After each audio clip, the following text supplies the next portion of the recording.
Today I got there was 98 and 110 heat index. Okay.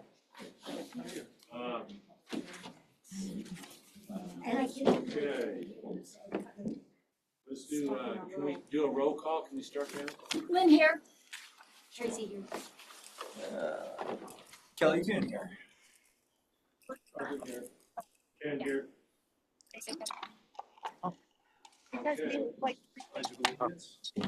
Oh, and Dan's here. Sorry. Oh, sorry. Hey, I pledge allegiance to the flag of the United States of America and to the republic for which it stands, one nation, under God, indivisible, with liberty and justice for all. Hey, Dan, thanks for joining us. I hear you're moving one of your kids into college. So are you in a dorm room somewhere? I am sitting sitting on the grass under a tree outside, getting bitten by no-see-ums. Sorry, my mic wasn't on. But we're glad to have you here, Dan. And Tammy is not with us tonight, but we're looking forward to having both you and Tammy joining as advisory members. So welcome. Well, thank you. We're just going through the agenda. And the first item of business for us is the approval of the regular agenda. Are there any amendments or deletions or changes to the agenda? If not, I'll look for a motion. Motion to approve the agenda. I'll second that. All in favor? Aye. Aye. Aye. All right. Next item is the approval of the minutes, which were sent out by Madison, the May 20th minutes. Has everybody had a chance to look at those? And did anybody have any edits or changes to that? I did not. Okay. If not, I'll look for a motion to approve the minutes from May 20th. I make a motion to approve the Historic Preservation Commission regular meeting of May 20th minutes. Second. All in favor? Aye. Aye. Aye. Okay.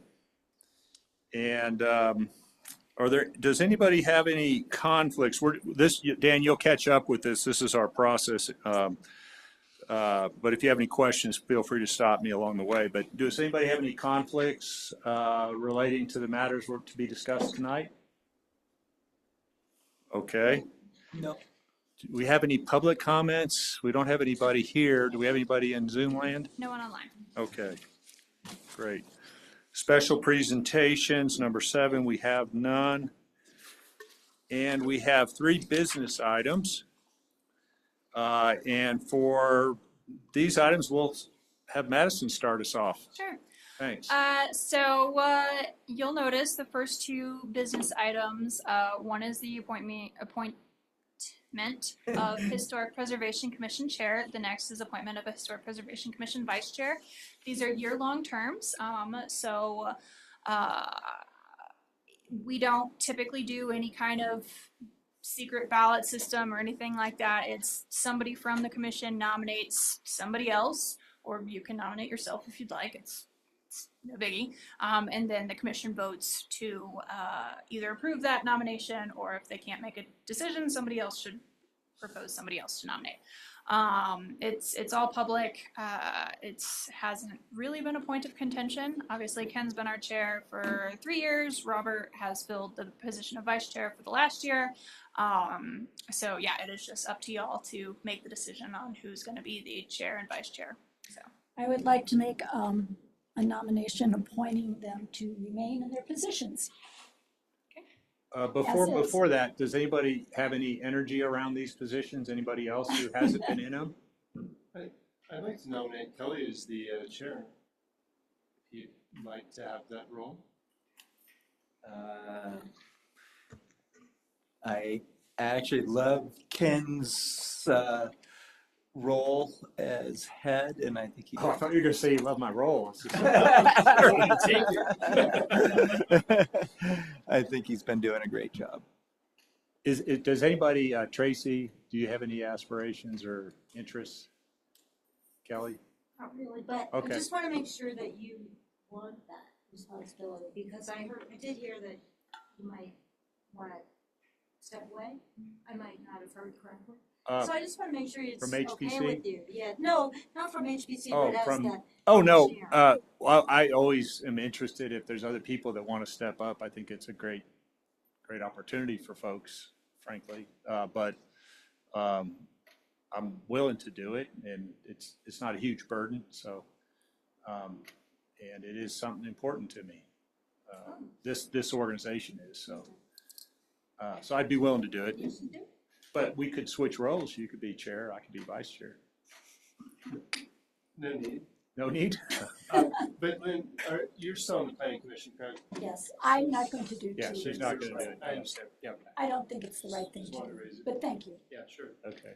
Why don't we just keep it as is then? Did somebody make a motion? I didn't. Okay.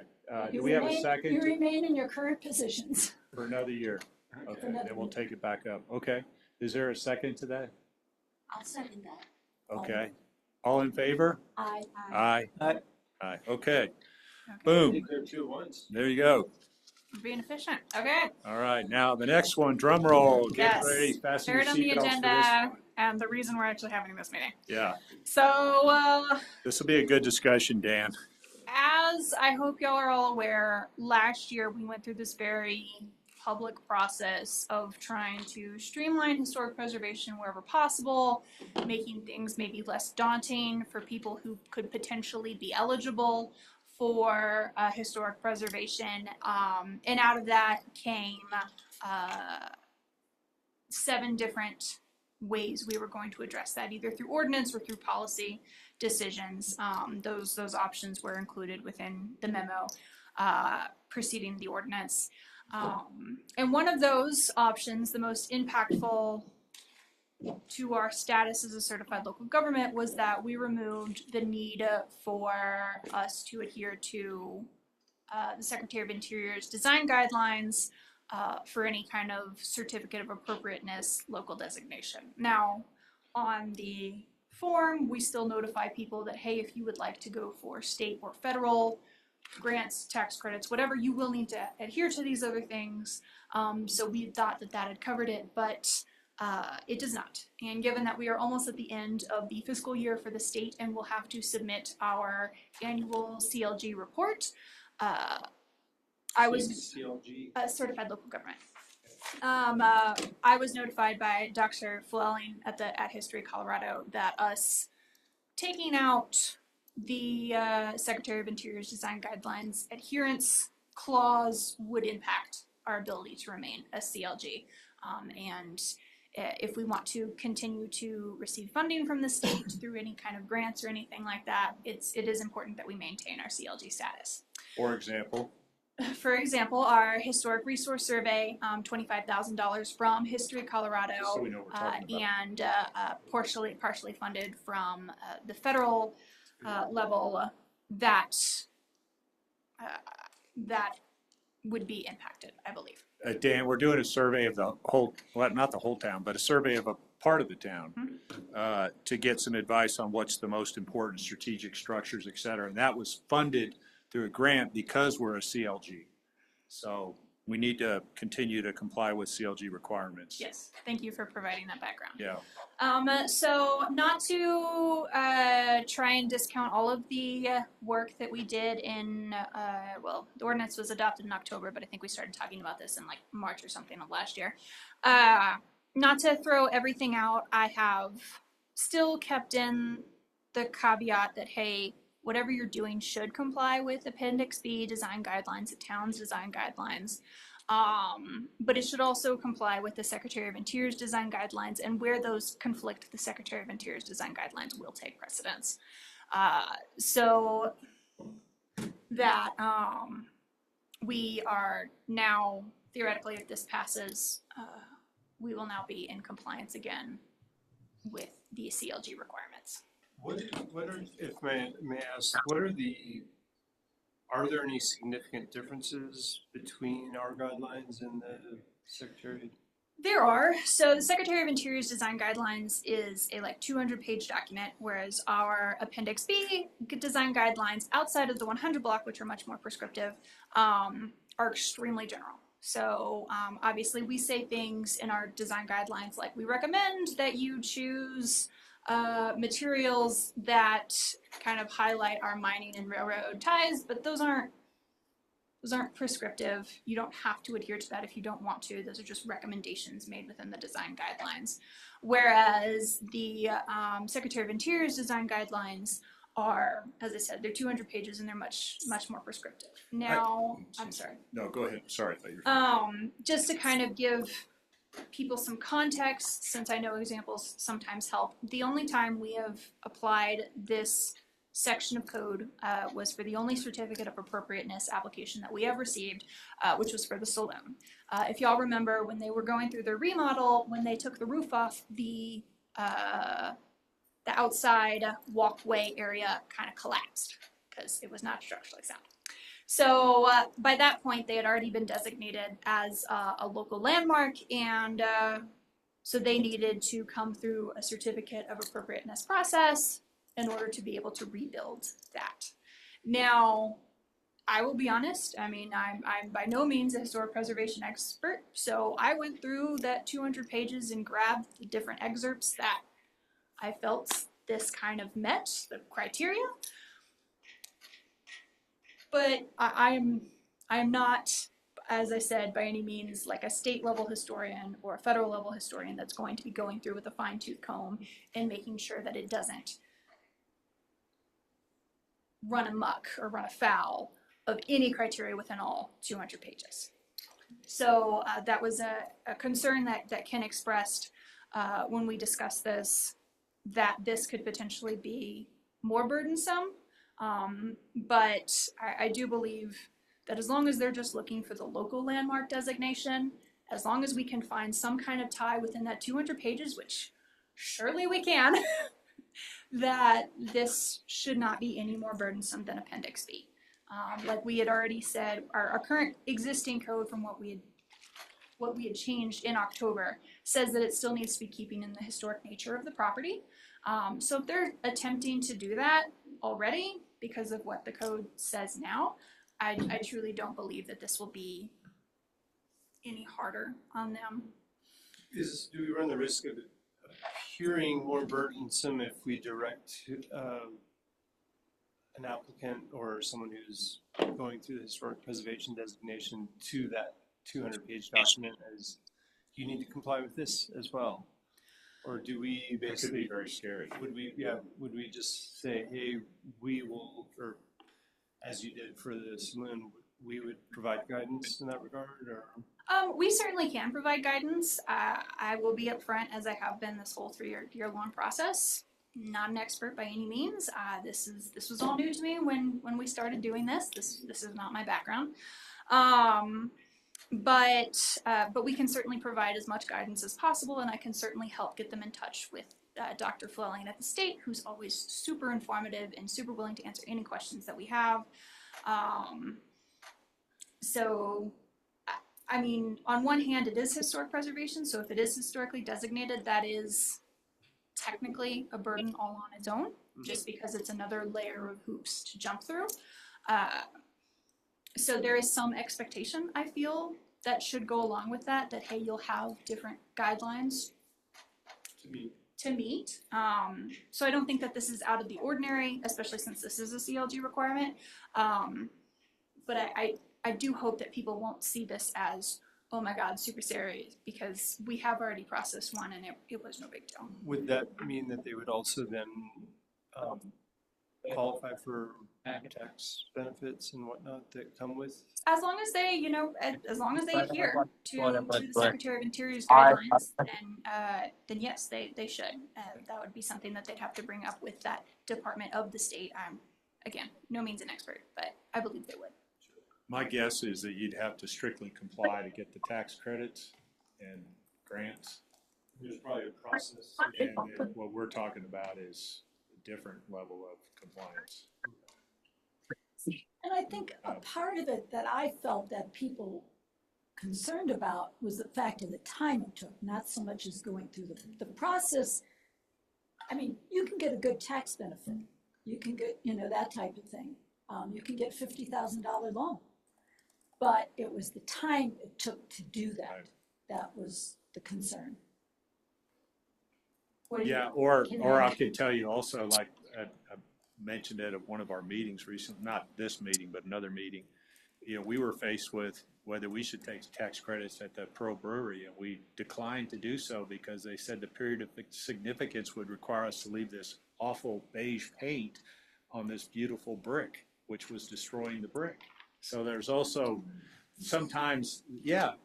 The paint was destroying the. Well, because moisture gets behind there. It's painted But brick. you were able to remove the paint without By damage? foregoing the tax credits, we were free to just comply with the local historic preservation requirements.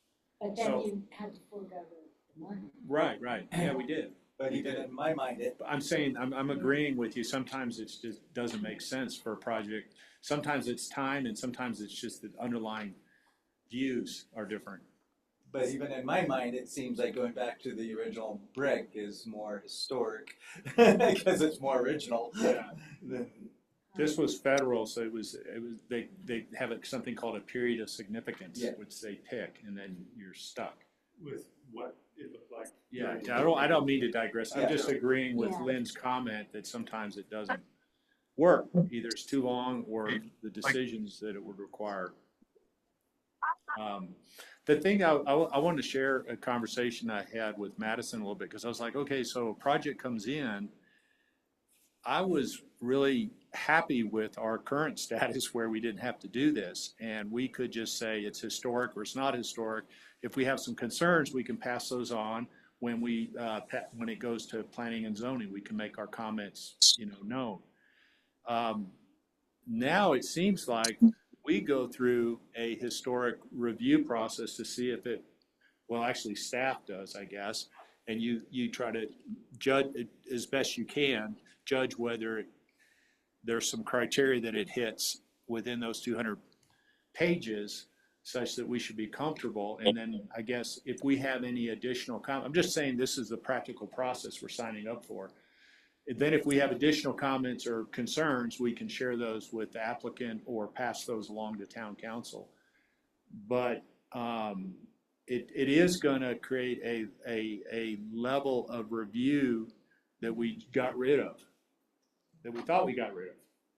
And it's going to be important. I think it's going to be great that Lynn's here. I know that your main focus is planning and zoning, but it seems like it needs to be seamless, Right. through the whole thing. And so I think if we're giving it a high level look to see if it fits with the criteria, and then we can add comments and pass it along, and then planning and zoning can really get into the nitty gritty of whatever the remodel is, et cetera, is how I'm holding it. Does that make sense? Is there some discussion about that we should have? Y'all have any comments? My Do you see it comment any, is am I describing it the way you see it, by the way? I do see it differently. You do? Okay, well, Yes. let's get that out first, because maybe I'm just, So what Planning Commission reviews and what Historic Preservation Commission reviews are two very different things. okay. So the Historic Preservation Commission reviews the Certificate of Appropriateness application. And that is solely how it stacks up against whatever criteria, whether that's Appendix B or that's the Secretary of Interior's design guidelines. That's what your focus is. It became slightly more seamless, or whatever word you just used to describe Yeah. it, Glenn, in the fact that we have had for the last 10 months only adopted the Appendix B design guidelines, so theoretically they should only be designing to that. But they were still two separate processes. So Planning Commission, they review the Design Review Board application. They don't ever review the Certificate of Appropriateness application. Now, the plans submitted should be identical because one's getting reviewed via historic preservation, one's getting reviewed against zoning. But y'all are definitely looking at different things. Now, Planning Commission, as I said, we don't have very prescriptive design guidelines. So they're mainly looking at does this conform with building height? Does this conform with setbacks? Does this conform with lot and impervious coverage? They're not looking at historic integrity at all. Do they have to approve our findings though? Yeah, that's They what do I'm not. worried about. No. Or Your- does town council? Your findings get forwarded to town council on consent and approved on consent. Okay. So this is This is not adding a process. The process already exists today. We still have a certificate of appropriateness process. Even with just the Appendix B design guidelines, this is just adding probably some restrictions because they still have to meet all zoning guidelines. They cannot violate setbacks, they cannot go above building height, they cannot go over impervious or lot coverage unless they get variances, Yeah, I get which that. is up to Yep. council. But now they just have to, they now have to build or propose plans in accordance with the Secretary of Interior's design guidelines, which is higher and more prescriptive than Appendix B. So That's what I'm worried. Two different bodies. My concern is that, and I think this is going to be devil's in the detail on how we actually do this, but if we become very prescriptive, then what I just heard is we're going to be more prescriptive than planning and zoning. In regards to. Yeah. Yes. You know, and I don't know how prescriptive, I haven't gone through the 200 pages. I mean, But- so like, 200 you know, like- materials, Yeah, materials, and I don't want to, which personally don't want to P&Z be in that has a business. loose Yeah. acceptance of what's. Yeah, so we're gonna have to be really careful with this so that we don't get ourselves into a prescriptive mode, because I mean, at least to me, I don't want to do that. I'm just saying. Well, I know there's certain burdens, like, you know, if you're, one of the most common things is replacing windows Right. and roofs in this town. And we do live in an extreme climate. And personally, I'm all for trying to preserve the building and, you know, the innovations in windows have made leaps and bounds from the 1880s. And, you know, with aluminum or fiberglass clad windows. And, you know, I find it personally acceptable to have a modern window, So take that example, just to play with but it. we might not be able to accept a modern window in an older house. So per their the guidelines or roofing material. Could be fire hazard. I mean, well, I mean, I do know they use a lot of roofing tins, but they just, I mean, what do you do? Like, they just don't make the roofing tin anymore. Well, or if it was a wood shake roof originally, that's a fire hazard that you would never install today. So if you'll notice, the ordinance does not propose to change the threshold of what would qualify for a certificate of appropriateness. So if you'll remember, the ordinance that was approved last year raised the threshold. It was no longer, hey, every little thing that you do requires a certificate of appropriateness. Now you have to affect 50% of the exterior architectural features before that's triggered. So if your windows take up 50% of your house, yes, you have to come in. However, if they do not, and I would think that they would not, you do not have to. Now again, that still does not, that may affect you for at the state or federal level if you are looking to get tax credits. But I am only concerned, or I say the HPC is only concerned, only receives a certificate of appropriateness application in the case of more than 50% of the exterior architectural features are affected, demolition or relocation. Those are Wow, the only that helps a times- ton. Thank you. Yeah. That helps a ton. So, I'm sorry, if a building has been designated historic,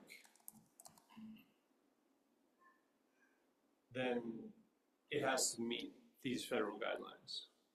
But if what you're doing doesn't trigger the certificate of appropriateness, it may not get designated in the first place. So the certificate of appropriateness only qualifies if you're already designated.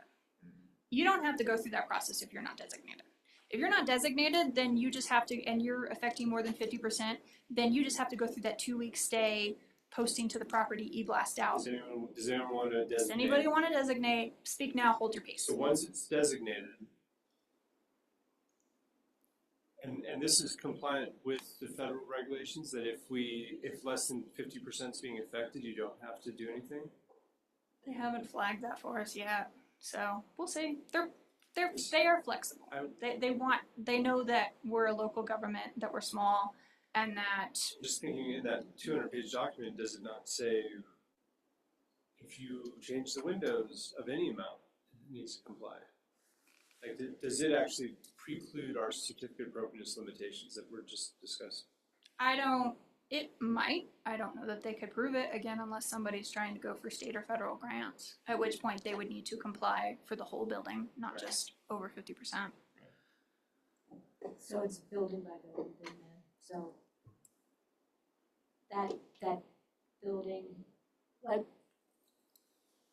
is it all or nothing? I don't know if this makes sense, so like that building that applies and uses the the federal guidelines, they have to follow those if they want the grants or whatever opportunities are available to them by virtue of that, versus, like, we can't then have another criteria for another project that warrants historical We cannot preservation where single it's out. more, yeah. Right, we cannot It's single all or out nothing properties. property. It's all or nothing, which is why we added in that threshold of 50% or less does not have to go through this process. They just have to go through planning commission essentially, if they were affecting the outside. Is that over a certain time frame? We were not specific. So somebody could, Do over 5 years, they could. 10% projects. If they And is wanted it- to do it piece by piece. Is We it might catch on to that. retroactive, like, so we weren't particularly consumed with that one for the few projects that we have on the books? Is it, like, are those fine, or do we have to go back and kind of re-look at those? No, I don't think you have to go back and look at anything that's been designated. The code as it stands today applies to anything that's been designated. I will say one caveat that I forgot is that those all did get approved prior to us designating a primary facade that we want to protect. I don't know if that will be an issue. The town attorneys have not brought that up to me. But that is something else that does kind of trigger a certificate of appropriateness need, is if you are touching the That primary feels okay to me, yeah. designated facade. The ones which- that you listed seem okay to me. It's just whether or not that works. Hey, by the way, Dan, if you've got anything to contribute here, I know you're new to the deal and we're not asking you to, but you can raise your hand or we can recognize you. And so do you have any comments? I'm not accustomed to working outside the secretary's guidelines. When back in Georgia, we have historic stuff all over the place. And the only reason that it gets done is on account of the tax credits. Because without the tax credits, the projects are so large that it wouldn't make sense. They're not out there doing it out of the kindness of their heart. I'll put it that way. And so that's kind of what I'm accustomed to. I feel like the reason maybe, and this is speculation on my part, is like dialing back the regulations in Minturn. Is that because, we're not dealing with such a grand scale of, several different types of architecture? We're not going to have Greek revival or anything like that in Minturn. More like cottages, I guess, and commercial. I'm just trying to kind of understand the direction that you guys went in and how important these tax credits are to the people that live there, and how if we lose our CLG, if in the future we did have something that might benefit from tax credits, how would that look? Because like I said, where I come from, it's all about the tax credits. It's all about revitalization. Most projects are located on main streets and things like that. So the tax credit's a big deal, but if it's not that big of a deal in Minturn, it's kind of weird. I've never really done it like that, if that makes sense. Dan, I think go ahead, Kelly. Oh, I was just saying, well, because we were such a poor mining town, things got done a little funkier. People, shackatecture is, I call it sometimes, but they just used whatever they had. They didn't really prescribe to, a typical definition of a period architecture. They were kind of, mining Victorian sometimes and shack other, and, they're a little bit creative.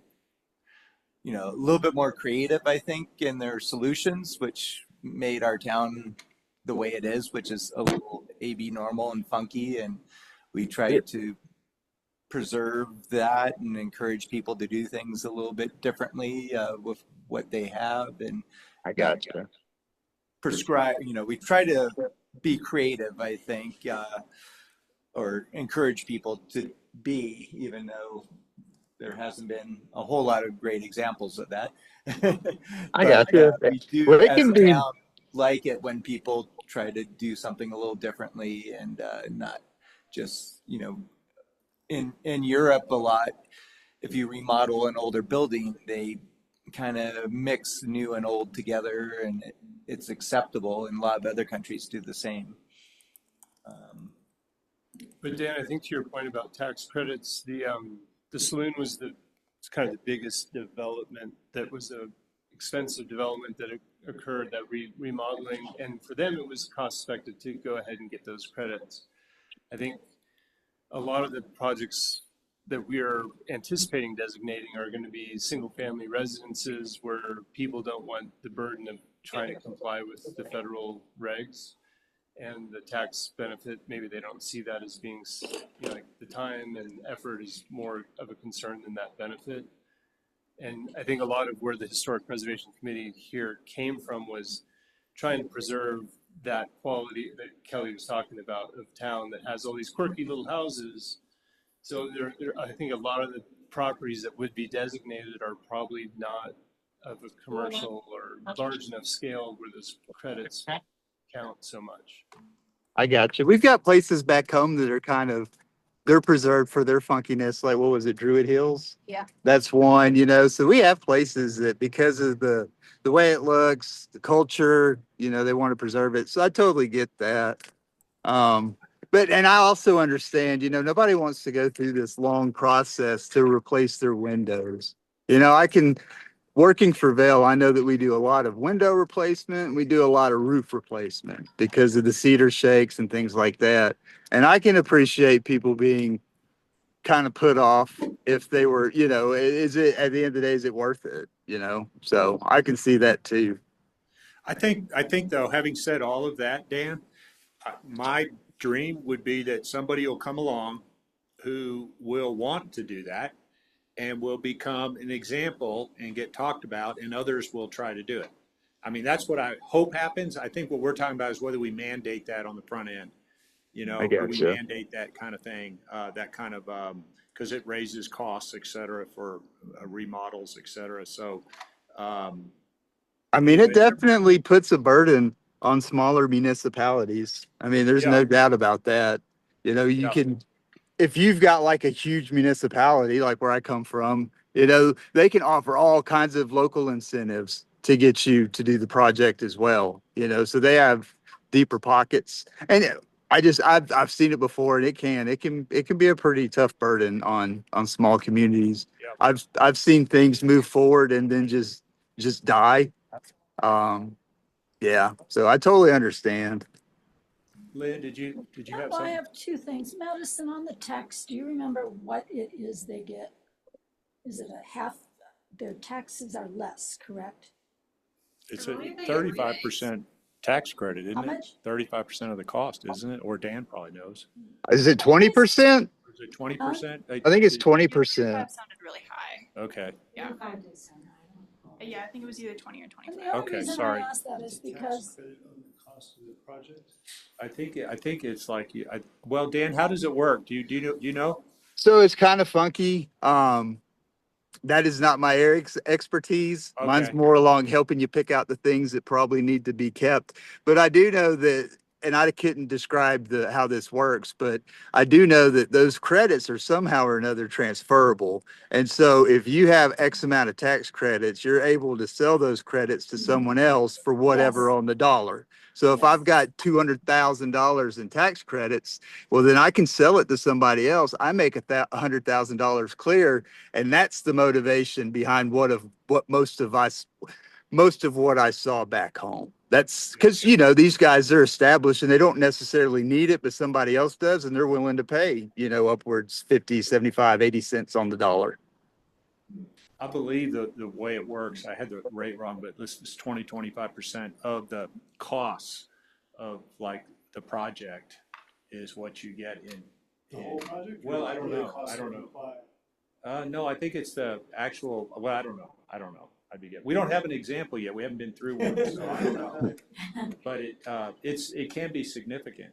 Well, Yeah. so the Sloan did it though, right? They did not. I don't think they did. The state I was went wondering to when you them. said that. They Oh, were- I they thought were- we had. In town having a meeting with me, and that was when they were going over the remodel. I was just like, oh, stop over and let them know, hey, you're designated, you're available for all these things, and they did. And the Sloan said, thanks, no thanks. So Yeah. they did not even Oh, I'm they sorry, did I not was- even investigate. And I've never heard a reason why they didn't do it. I haven't either. Yeah, Hmm. apparently they were not. Okay, any more discussion on this? Any more I questions? just have a question, but Yeah. I don't know if it's applicable, if you can answer it. Do these federal guidelines change as administrations change? Like, do you know? 'Cause, I mean, These are I'm state, just aren't curious, I don't These- even know if this is they're federal. applicable to what we're doing, but like, it would just seem like, administrations change Given the current climate, it's a valid And- question. and they could disappear. They certainly can be updated. I think these were last updated in 2019.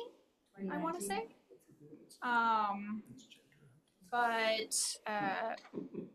But I don't know that that's a priority for the administration to change it. It is put out by the National Park Service, so this Yeah, does they fall have under a their lot of purview. budget, a lot of staff cuts. They've had a lot of step cuts. I'm sure they're focused on I used other to work things for rather them. than our guidelines. But they can be amended from time to time, as any guiding policy document can. I heard coal furnaces are now encouraged and possibly be required soon. Right, a lot of documents are taken out of like places like the National. Okay.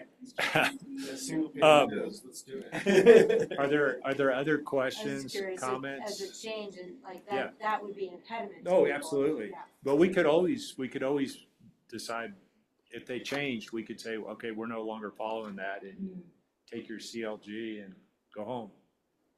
Yeah, but does the CLG affect everything the town's doing, or Just, sorry.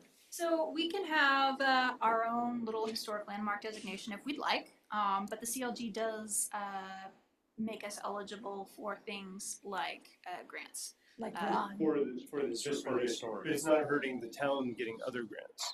No, not at all. It is Okay. just for the historic preservation or anything we want to get through history Colorado. Yeah. So right now we we could could use use it because we do have funds Yes. that are coming that way. But if in a couple of years we decide that this is too burdensome and Right. we no If they longer think changed we need it, to be we a could CLG, fix it. then yeah, we can change it. We have been adaptive in the past, since this has been a learning curve for everybody, and if we get some ugly, bad feedback from people saying this is insanity, I guess we could change it. We can ditch it.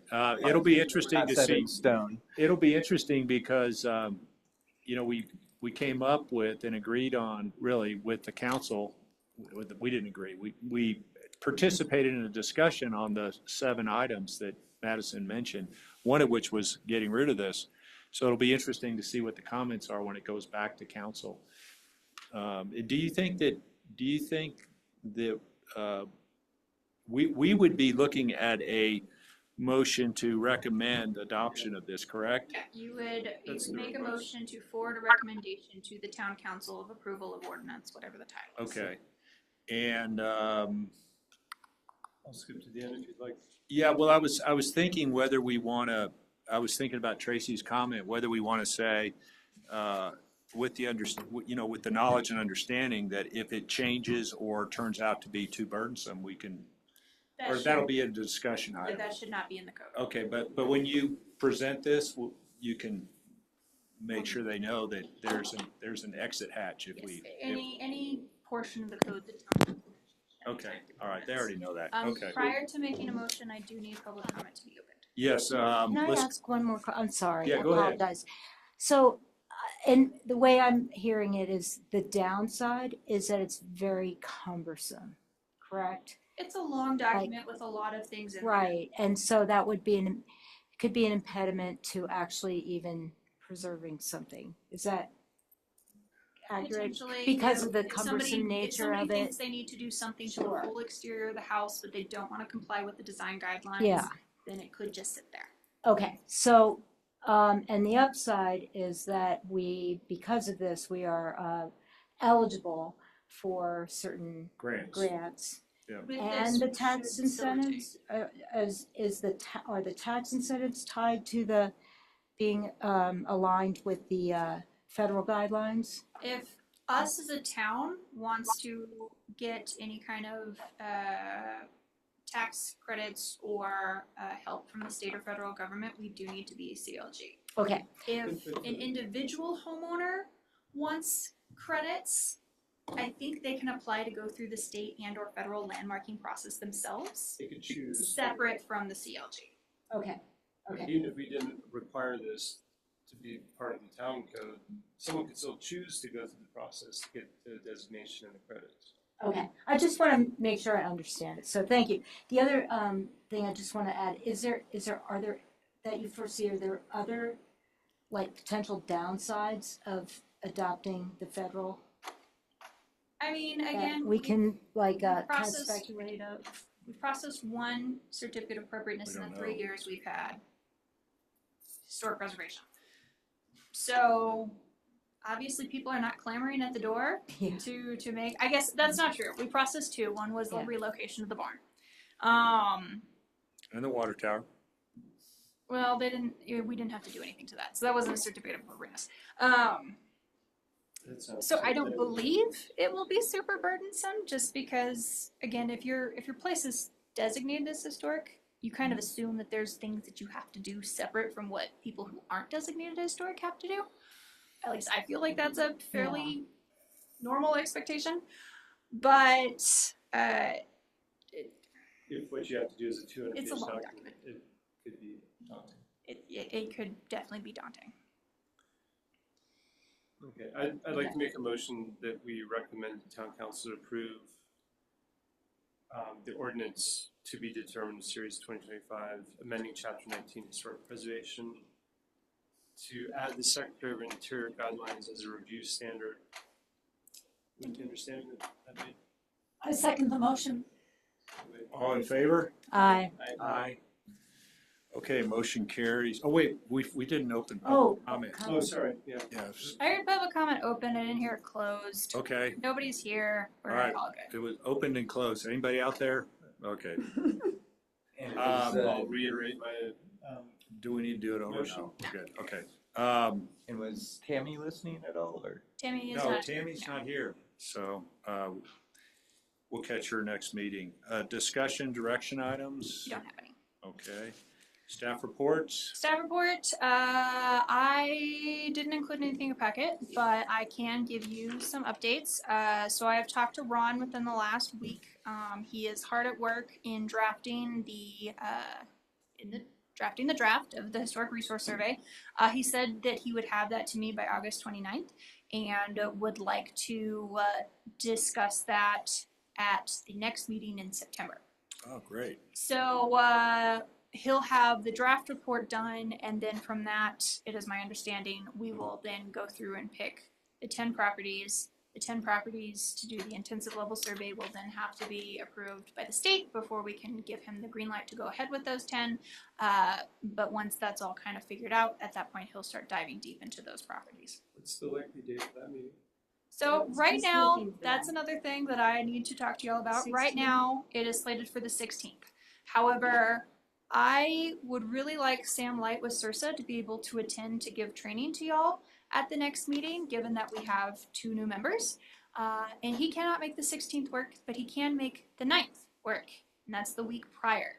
If y'all are okay with moving the meeting to the week before, still Tuesday, still 5:30, but just September 9th instead of September 16th, I would appreciate that. Otherwise, we're looking at November for training. Is Ron available September 9th also? I will have to check with him. That would be the only thing. I may not be available on that date, Okay? but I'm not 100% sure yet. Anything on the? That's, either one work for me. Okay. Yeah, that should be good for you. Yeah, it should be good. Dan, are you okay with September 9th? I'm good. Seeing like a Great. I will check with Tammy. Okay, oh, great. Any other items? The ordinance that y'all just forwarded a recommendation will be going to council at their first meeting in September. And then just a heads up, I will be out of the country for most of October, so we will not be having our October meeting. I already know that off the bat. So I am going to several places. Very excited. We're going to Zurich, and then we're for 3 days, and then we're taking a train going to Paris for 5 days. We take another train to Barcelona, and we get on a cruise and hit multiple places along the French and Italian coast for 12 days, and then we end up in Rome for 5. So I am God. very excited. Wow. My That sounds like a miserable trip. yes, Oh yeah, it totally. sounds terrible. I have spent quite a bit in preparation, revamping my wardrobe for fall. Of course. And Familia's 100th year anniversary, of course. yes. Whatever you plan to take half of it. Happy. But yes, I graduated right when COVID hit, and I was supposed to have a Europe college graduation trip that my parents and I had planned, and that obviously got canceled, so we are taking it 5 years later. Oh, good for you. Both parents? Both parents, yeah. Oh, fun. That's That's awesome. so awesome. Really, that's really cool. I am super excited. And plus it won't be Those so days hot. are over, Exactly. It's so hot here. It is. On fire. right? You'll see lots of history too. Yes, we're already making all the different Rome. tours and all the museums that we're going to, and I'm excited. Yeah, I'm definitely, gonna have to- definitely get your. I'm about to tell you about one little speakeasy in Paris. We'll talk about that offline. You have to go to Florence too, though, because that's Yeah, I think we're gonna take a day trip, a train up from Rome. to That's Florence. awesome. I can tell you're so excited too. That'd be National fun. Trust does do historic tours and boat trips throughout Europe Oh, too. cool. They send me stuff all the time on it. Might be going next year, but we'll see. Oh, cool. Anything else under staff reports? Not that I can think of. I'm sure I'm Uh, missing something, but Okay, next item, is there any commission comments? You were gonna talk about Malcolm's book, were you? Oh, yes. Well, I was gonna do it now under. Yeah. After all. Well, why don't you open it up, when I Lynn, because you're the one that's really been, If you Feeding this. remember about a month or so ago in the paper, this was a special. she's holding up, you probably can't see it, but, Malcolm Osborne is a senior at, is it Eagle Valley. Eagle Valley, Oh, maybe it's Vail Christian. or Visit Vale Christian. And part of his, what do they do for graduation? It's a special paper they do.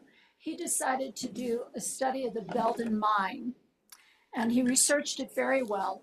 And the reason I found out about it is because I'm also now a member of the Eagle County Historical Society, and they contributed some money to help him get this published.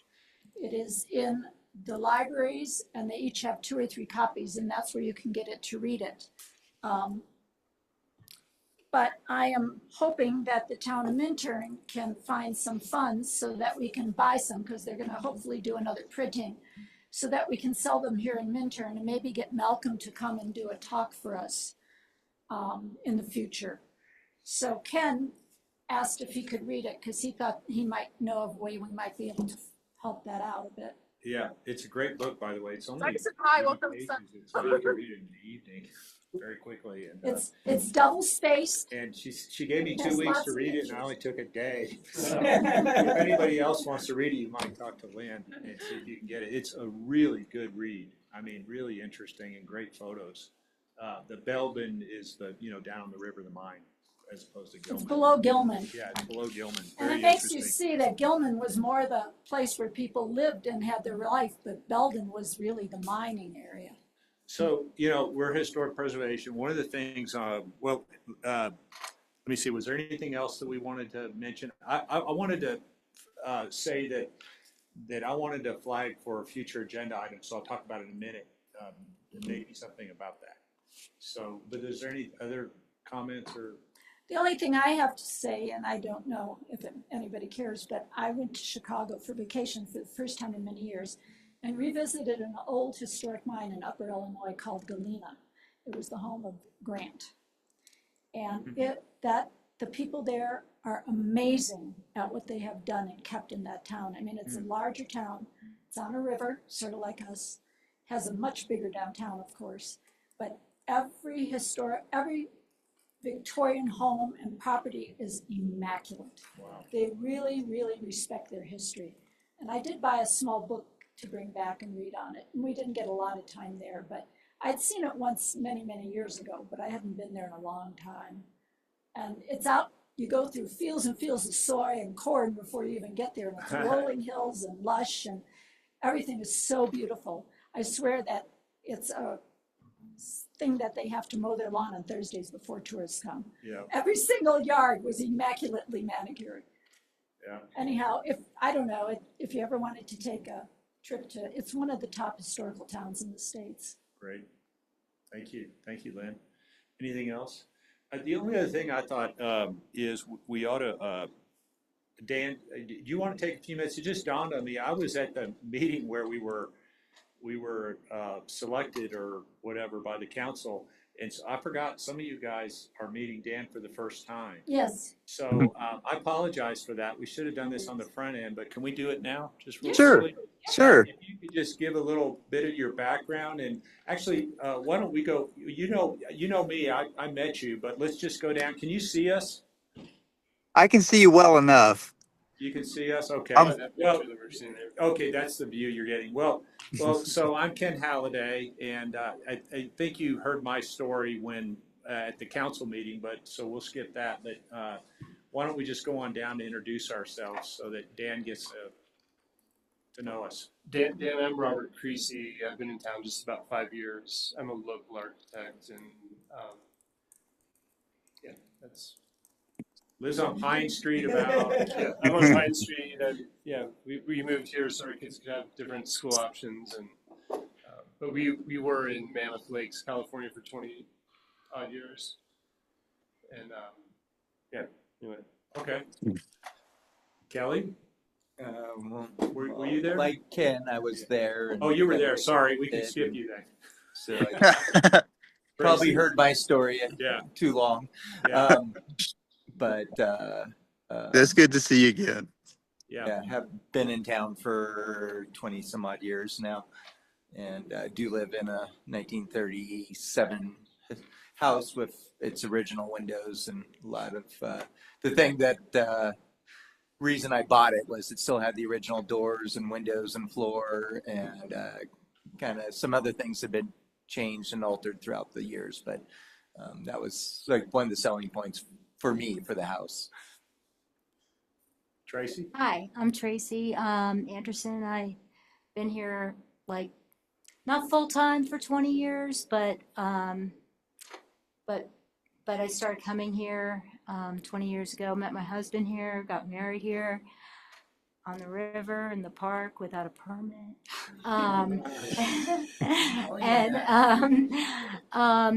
I love history. Like, I read it for fun. I'm not kidding. I read history books for fun and at night before I go to bed. And I grew up in a town in New Jersey that was established in I think it was 1668.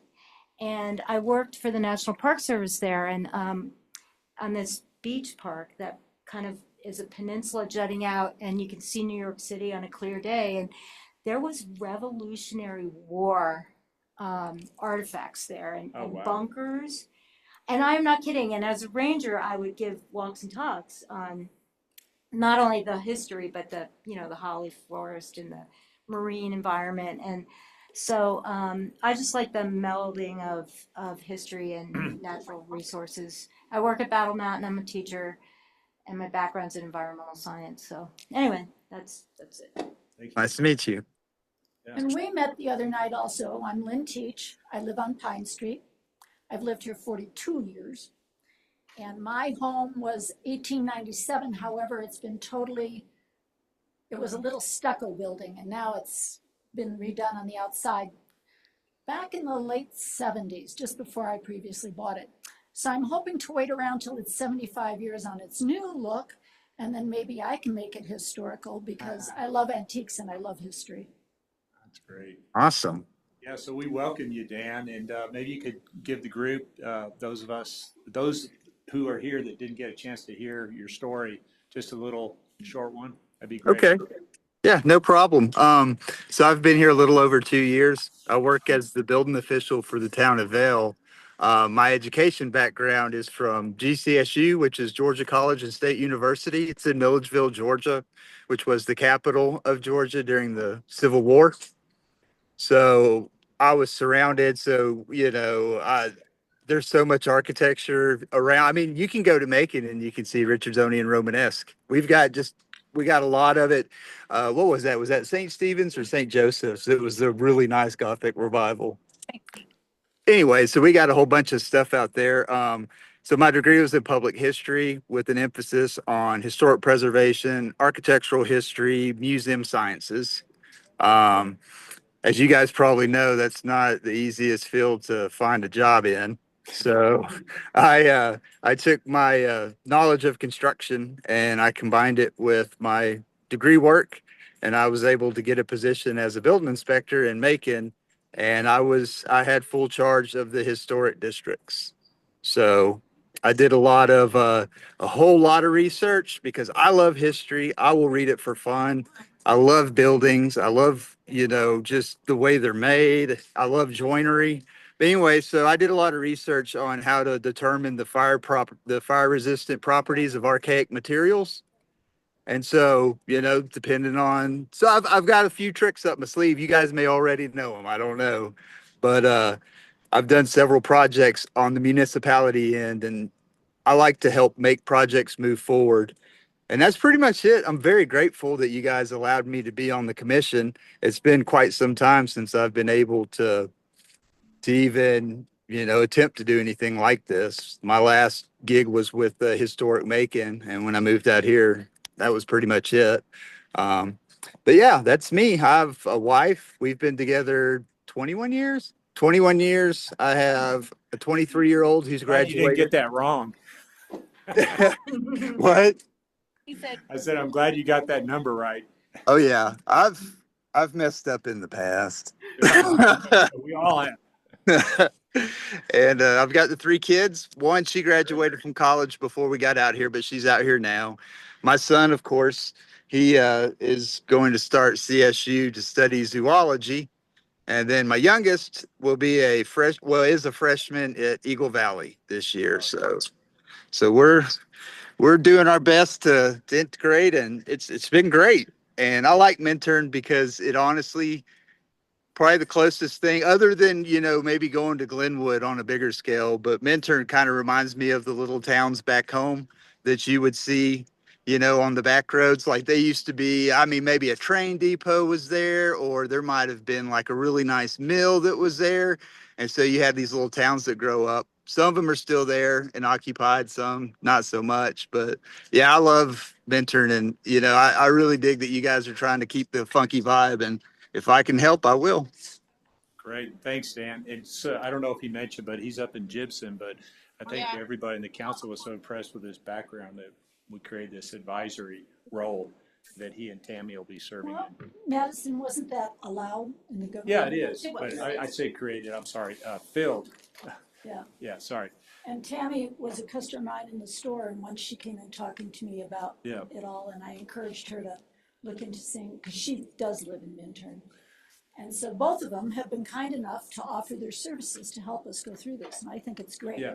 Because he obviously has worked with more, Right. and having new people always adds good Yeah, ideas. we were very, very excited. We were excited about the council's idea. Yeah, it sounds like Yeah, it's a really good a idea. great resource. Yeah, yeah. Well, so welcome again, Dan.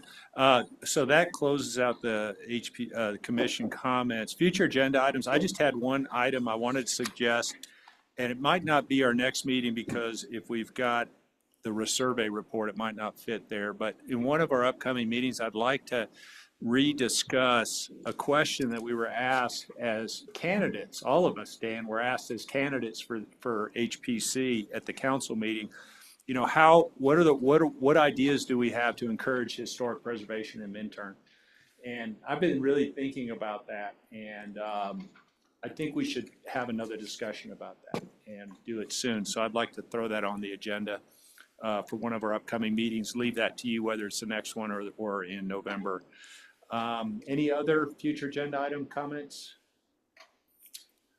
Okay, well, with that, Yeah, sorry, well, I- did you have one? I apologize, go ahead. Well, if we have a lot going on at the next meeting, it might not be Share appropriate. your idea. But like many meetings ago, we were talking about our ideas of other projects that could be nominated, similar to the water tower. Oh, And yeah. we never kind of Okay. discussed You're talking about that. maybe not houses or buildings, but like the water, Yeah. the water line. I've been thinking about that too. Could we And put we that? kind of lost track of that because we had a couple other things with the survey. What do we call that, a and landmark? skip meetings. Or I don't know what to call it. Yeah. But you're specifically talking about things like the water tower. Similar. Yeah. Similar concepts. Trees, right, yeah, yeah, we've talked about trees, we've talked about, I don't know if you've seen south of Minturn sometime, Dan, go down there by Tiguan, there's looks like an aqueduct or something, old trestle. Oh yeah, I've been down Tiguan. I did Mount Holy Cross. Isn't that how you get to Half Moon Camper? Yeah. Fine, yeah. Okay, so that's a good one, we'll put that in the parking lot, but we'll have that on a future agenda items too. Well, we got some more, go ahead, Tracy. Sorry, I just want to apologize for dropping the ball on like a public display. I was out of the country like in June and I got back and I don't know, it was kind of midsummer and we didn't have our inventory.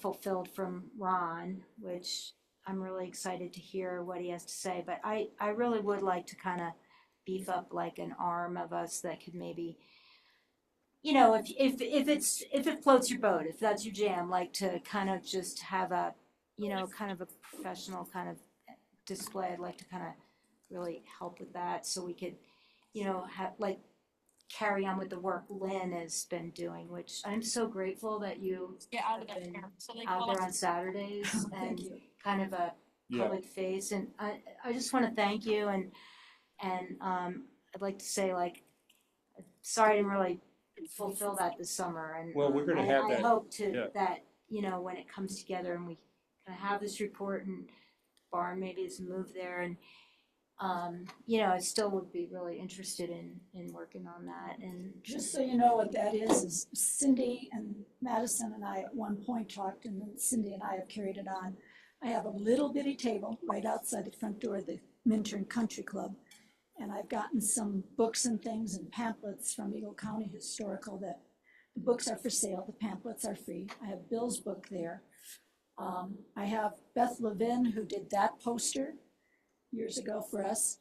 I called her and she was cleaning out her office and she donated all of them that she had left to the Minturn Historical. So we have 3 sizes of it. I haven't sold a ton. I mean, I only do this for a couple hours on Saturday when I'm available. And then people come up and we have a piggy bank. We can get donations and we have people concerned. And if they want to know what they can say, I send them to the Minturn website under comments to leave something. And it's been very interesting, but it's getting the word out there that we're working on it. So both of these, to me, would be part of that discussion on a future agenda item about how do we encourage historic preservation in the town. So I think those are great ideas. And then Rob tonight started a small committee of people to come up with new ideas for events and things, of which Ken and I were on. Yeah. And he liked the idea of doing some historical events, so Yeah. hopefully that'll move And forward a little too. we're gonna discuss those at that future agenda item as well. I had just a side note. One of the things that you've shared with us throughout the years was the book at your store where people would Sign. Yeah. sign and do little comments. And I kind of had an idea just now when you're talking about it. It would almost, and I was watching Sunday morning news where they kind of had something similar, but might be cool since you don't have your store anymore. If we had a public So this is sign-in thing that tourists or anybody could kind of fill out little comments, almost like they do at trailheads, and about their ideas and thoughts about the town, and it could be in some waterproof box at the downtown area. Well, now that Marco's open and his building's historical, we might talk to him about doing something like that at his front door. So I just want to say again, I think all these are going to be under the caption of Yep. future, because we're on the last item called future agenda items. Yes. And so I think we got that covered when we talk about how do we encourage historic preservation, because we can Right. talk about all these ideas. Outreach. And we'll do that either at our next meeting or we'll do it in November. Is there anything else on future agenda items? I like that idea.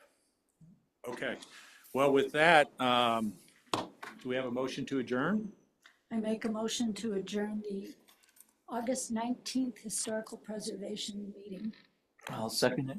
All in favor? Aye. Aye. All right, Dan, you've now been to one meeting.